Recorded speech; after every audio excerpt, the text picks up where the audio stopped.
당신이 몰랐던 이야기. 오늘은 이제는 MZ가 아니라 잘파 세대다. 잘파 세대에 대한 이야기입니다. 이번 영상은 RH 코리아에서 나온 신간책 이제는 잘파 세대다와 함께 했습니다. 최근에 MZ 세대에 대해서 다룬 적이 있죠. 영상에서도 말했지만 MZ 세대 사회 전반적으로 엄청나게 많이 쓰기는 하지만 사실 그렇게 의미가 큰 단어는 아닙니다. 80에서 90년대생인 밀레니얼 세대와 90년대에서 10년대 초반생인 G를 묶어서 부르는 말이 MZ인데 이것만 봐도 말이 안 되죠. 채널에서 다룬 포기를 넘어 해탈한 일본의 사토리 세대, 북한의 장마당 세대와는 조금 거리가 있지만 아무것도 하지 않는 중국의 탕핑족처럼 세대의 이름을 짓는 것은 같은 시대 배경을 가진 이들이 비슷한 경제 상황 혹은 사건을 겪거나 기술의 발전을 겪으며 나타난 특징을 규정짓기 위한 것이죠. 과거의 세대를 규정하는 것은 비슷한 환경에 포커스가 맞추어져 있었습니다. 그리고 세상이 빠르게 변하는 게 아니었기에 나이대로 딱 잘라도 문제가 없었죠. 하지만 현대는 다릅니다. 현대의 세대를 규정한다고 하면 환경 나이보다는 기술의 중점에 맞추어야 하죠. 정확히는 기술로 인해 변화한 삶을 살아온 이들에게 나타나는 특징입니다. 이렇게 생각해도 MZ세대는 좀 문제가 있는 단어이죠. 범위의 문제가 아니라 80에서 90년대생 밀레니얼 세대들과 90에서 10년대생인 G세대는 기술을 활용하고 받아들이는 점에서 큰 차이가 있거든요. 당연히 나타나는 특징도 다르고요. 밀레니얼들에게 디지털이란 새로 생겨난 것입니다. 받아들이고 활용해야 하는 것들이죠. 하지만 G세대들에게는 디지털은 태어날 때부터 세상에 존재했던 당연한 것이죠. 네이티브라는 말입니다. 이들에게는 아날로그가 향수가 아닌 이국적 느낌으로 존재합니다.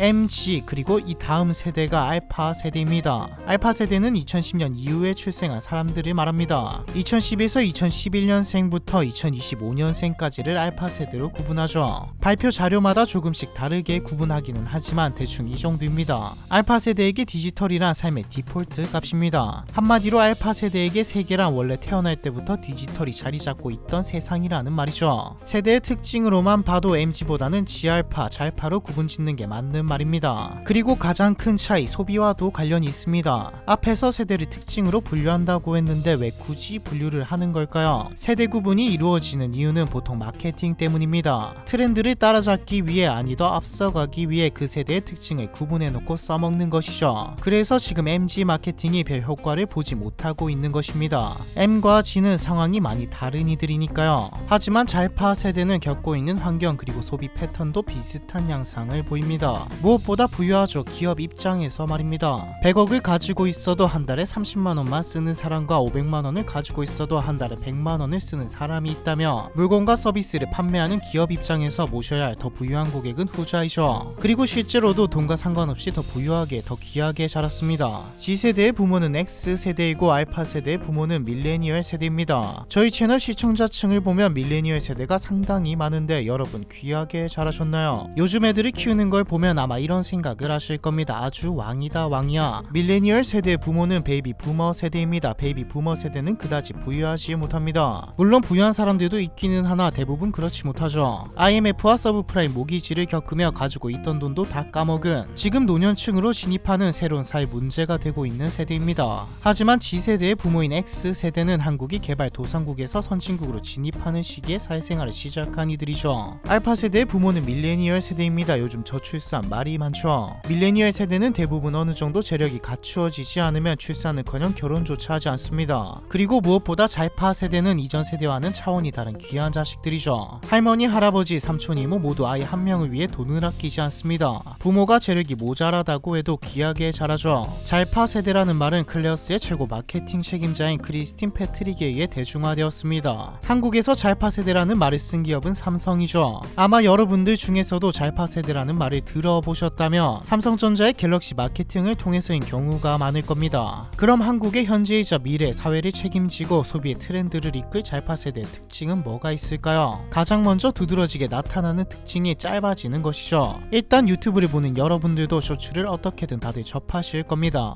틱톡이나 인스타 스타일 릴스를 보는 분도 계실 테죠. 드라마로 보면 8, 90년대 드라마는 몇십 부작이 대체적이었습니다. 하지만 2000년대에 들어 16부작의 드라마가 대세가 되기 시작했죠. 최근 오픈하는 인기를 끄는 드라마들을 보면 10부작 아래도 엄청나게 많습니다. 넷플릭스의 드라마들은 사람들을 오래 잡아두지 못한다는 것을 알기에 일주일에 하나씩이 아니라 한 번에 절반 혹은 전체를 전부 공개해버리죠. 음악도 영상도 모든 게 짧고 빨라지고 있습니다. 미디어를 가장 많이 소비하는 계층은 청년과 청소년층이죠. 이걸 제대로 파고든 게 1분 이내 짧은 동영상들인 것이고요. 잘파 세대는 가속화된 세상에 살고 있습니다. 이걸 비단 안 좋게만 보는 경향이 있는데 사실 가속화된 세상에서 짧은 컨텐츠들을 즐기는 것은 당연한 흐름입니다. 기술은 말도 안 되는 속도로 발전하고 휴대폰만 켜도 오늘 하루 아니 한 달 내내 봐도 소화 못할 양의 정보들이 쏟아지죠. 이들에게 요구되는 가장 중요한 능력은 빠르게 그리고 엄청나게 쏟아지는 정보 중에서 중요하고 필요한 정보를 이해하고 분석하는 것입니다. 실제로 기업에서 요구하는 능력도 이쪽으로 바뀌고 있죠. 그런데 이런 생각도 드실 겁니다. 아니 정보를 빠르고 많이 받으려면 영상이나 음성 사진이 아니라 텍스트로 보는 게 제일 낫지 않나? 뭐 맞는 말이기는 한데 이건 이해와 관련되어 있습니다. 영상이나 사진, 음성이라는 정보 전달의 방법은 상당히 직관적이어서 뜻을 해석하거나 이해하려고 애쓰기보다는 그냥 받아들이면 되는 경우가 대부분이죠. 이 때문에 나타나는 부작용도 있습니다. 잘파 세대는 집중력과 인내심이 약하죠. 즉각적으로 만족을 주는 플랫폼을 경험해온 잘파 세대에게 기다림이란 해본 적 없는 쓸데없는 짓거리거든요. 반면에 분산력, 멀티력은 강합니다. 자녀가 있으시다면 TV로는 음악 방송을 틀어놓고 태블릿 PC로는 필요한 자료를 검색하면서 스마트폰으로는 친구와 DM을 나누고 있는 장면을 쉽게 보실 수 있을 겁니다. 아니 하나에 집중을 해야지 정신머리 없이 이걸 어떻게 다 하고 있는 거야 라는 생각이 들지만 이 아이는 모든 걸 기본적인 수준으로 해내고 있습니다. 멀티가 가능한 것이죠. 이때까지의 인류가 살아가는 방식과는 전혀 다른 삶을 사는 이들이 사회에 나오면 세상은 어떤 모습으로 변할까요? 이미 G세대는 사회에 나오고 있죠. 이들이 사회에 등장하면서 가장 많이 나오는 말이 너무 빨리 그만둔다입니다. 실제로 지금 20대 초중후반 직장인들의 퇴사율은 엄청나게 높죠. 근무기간도 계속해서 짧아지고 있습니다. 이들에게 회사는 최종 목표도 아니고 자아실현을 하기 위한 공간도 아닙니다. 그렇다고 꿈꾸는 미래를 준비하는 도구로 잠시 머물러 있는 것도 아닙니다. 무엇보다 잘파 세대는 전반적으로 미래를 꿈꾸지 않습니다. 지금 여기 현재에 충실하며 하루하루 살아가거든요. 상사에 대한 존경심도 없죠. 5년 후 10년 후 지금 회사에 남아있다면 눈앞에 있는 상사가 자신의 롤모델이 될 수는 있겠지만 그렇게 오래 이 회사에 다닐 생각이 별로 없거든요. 잘파 세대에게 회사는 인생에 있어서 지나가는 하나의 정거장일 뿐입니다. 목적지가 아니죠. 보통 사람들은 아니 이때까지의 사람들은 조직 생활을 하면 그 분위기에 편승했습니다. 오늘 팀에 일이 많아서 다들 6시에 칼퇴근을 못하고 일을 하고 있다면 자신 역시 퇴근을 늦출 생각을 하는 것이 이때까지의 사람들의 행동이었죠. 하지만 잘파 세대는 조직을 그다지 의식하지 않습니다. 자신의 스케줄에 6시 퇴근이 예정되어 있으니까 퇴근하는 것이죠. MG라고 했을 때 밀레니얼 세대들이 화를 냈던 이유도 이것 때문입니다. 밀레니얼 세대는 눈치를 보는 사람들이거든요. 에어팟을 끼고 일하고 당돌한 사람들은 G세대 신입사원들이죠. 기성세대들에게는 말도 안 되는 세대들이고 잘파 세대에게 이런 행동은 자신의 권리를 찾는 당연한 행동입니다. 기성세대에게는 사회 부적응자라고까지 느껴지죠. 누가 맞는 걸까요? 권리를 찾는 자기 자신을 위해 행동하는 쪽이 잘못된 걸까요? 조직을 우선시하고 눈치도 보는 이들이 잘못된 걸까요? 둘 다 잘못은 없습니다. 시대가 갑자기 바뀐 것이죠. 이기심, 권리, 이타성, 사회성, 우리가 생각했던 단어의 의미가 점점 바뀌고 있는 것입니다. 사피엔스로 유명한 세계적인 석학 유발 하라리가 2016년에 내한했을 때 기자간담회에서 이런 말을 했습니다. 미래가 어떻게 될지 저도 몰라요. 하지만 분명한 사실은 있죠. 부모나 선생님이 지금 아이에게 하는 충고는 아이가 성인이 됐을 때 아무런 도움이 되지 않는다는 사실 말이에요. 2050년대에는 선생님이나 연장자로부터 배운 걸로는 인간 생활을 하기가 불가능한 역사상 첫 사례로 기록될 거예요. 사실 MZ 세대처럼 잘파 세대도 과한 해석일 수 있습니다. 하지만 적어도 소비 트렌드 그리고 마케팅적인 부분에서는 의미가 있는 단어이죠. 앞에서 말했듯이 컨텐츠와 소비 성향이 비슷하다는 점에서 말입니다. 처음에 말했듯이 이번 영상은 RH 코리아에서 나온 신간책 이제는 잘파 시대다와 함께 했습니다. 관심이 있으신 분들은 댓글에 서점 링크를 통해 구경해 주시면 감사하겠습니다. 이제는 MG가 아니라 잘파 세대다. 잘파 세대에 대한 이야기 이번 편은 여기까지입니다.